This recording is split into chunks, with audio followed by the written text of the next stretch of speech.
Hi all, இன்றைக்கி என்ன பார்க்க போகிறோம் அப்படின்னா ஆங்கிலேய மைசூர் போர் தான் பார்க்க போகிறோம். இந்த ஆங்கிலேய மைசூர் போருங்கிறது ஆங்கிலேயர்களுக்கும் மைசூர் மன்னரான ஹைதர் அலிக்கும் இடையில நடந்திருக்கும்.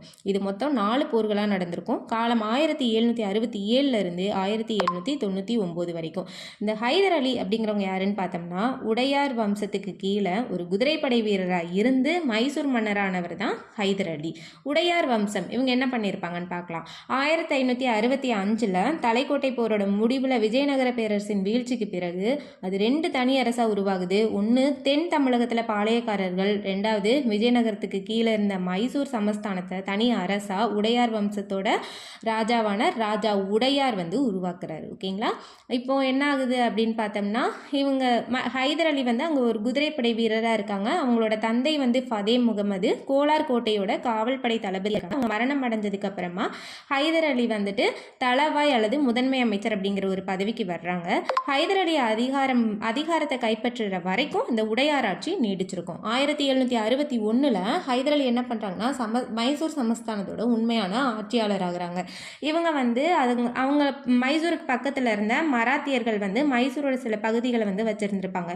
அதை போர் புரிஞ்சு கைப்பற்றியதுனால ஹைதர் அலிக்கு ஃபதே ஹைதர் பகதூர் அப்படிங்கிற பட்டத்தை கொடுக்குறாங்க. ஓகேங்களா? இந்த ஃபதே ஹைதர் பகதூர் அப்படின்னா என்னன்னா வீரமும் வெறியும் கொண்ட சிங்கம். இப்போ ஹைதர் அலிக்கும் மராத்தியர்களுக்கும் இடையில ஒரு சின்ன பிரச்சனை இருக்கு. அது மட்டும் இல்லாமல் ஆங்கிலேயர்களுக்கும் பிரெஞ்சுக்காரர்களுக்கும் ஆகாது. இந்த பிரெஞ்சுக்காரங்கள்ட்ட ஹைதர் அலி என்ன பண்றாருன்னா இராணுவ பொருட்கள் எல்லாம் வாங்குறாங்க. மாஹி அப்படிங்கிற இடத்தின் மூலமாக இராணுவ பொருட்கள் எல்லாம் வாங்குறாங்க.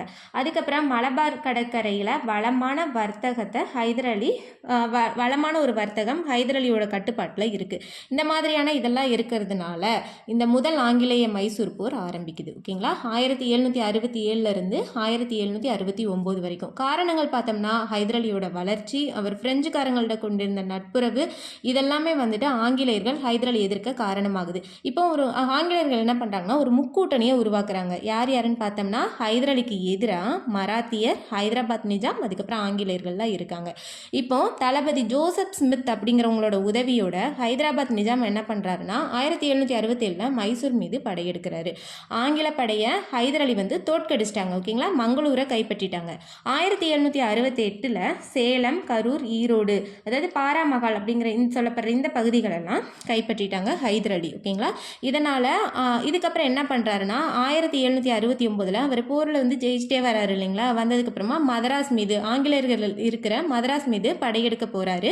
இதனால பயந்து போன ஆங்கிலேயர்கள் 1769 ஏப்ரல் 4 அவர்கிட்ட ஒரு உடன்படிக்கை பண்றாங்க. அதுதான் மதராஸ் உடன்படிக்கை. இந்த உடன்படிக்கையின்படி என்ன சொல்லப்படுதுன்னா அந்தந்த பகுதிகள் போருக்கு